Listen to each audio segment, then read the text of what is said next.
Magandang umaga sa inyo lahat. Ngayon po ay Monday. Welcome to our prayer and exhortation. Ako po muli si Pastor Gary Romero, nagpapastor ho sa Lighthouse Bible Baptist Church, Manawag, Pangasinan.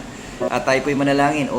Shall we pray? O aming Ama, kapayapaan niyo maghari sa bawat pamilyang Pilipino at dumating nawa ang biyaya ng kaligtasan sa kanilang buhay sa araw na ito sa pangalan ni Jesus. Amen. Welcome po sa ating gawain araw-araw. Ito po ay babasahin ko po from Philippians chapter 3 in verse 1. Finally, my brethren, rejoice in the Lord. To write the same things to you, to me indeed is not grievous, but for you it is safe.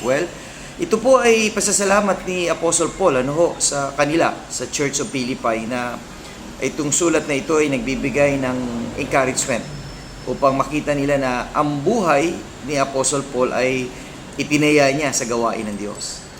At ang pagtaya ng kanyang buhay sa gawain ng Diyos ay biglang hamon na ang paglilingkod ay isang masayang gawain na mayroong sakripisyo. But may self-fulfillment. Yung bang buhay natin ay naging kapaki-pakinabang. Sabi nga ni Apostle Paul, for me to live is Christ and to die is gain. Nawa, ganun din po tayo. Magkaroon tayo ng prinsipyo, na biblical principles na ang buhay na ito ay ilaan natin sa gawain ng Diyos. At tayo sama-sama maglingkod kasama ang ating pamilya sa kanyang ministeryo. Nawa, maging pagpapala po ang salitang ito na ating nabasa mula sa Philippians chapter 3 and verse 1. See you again tomorrow sa ating Strong Family Prayer and Exhortation.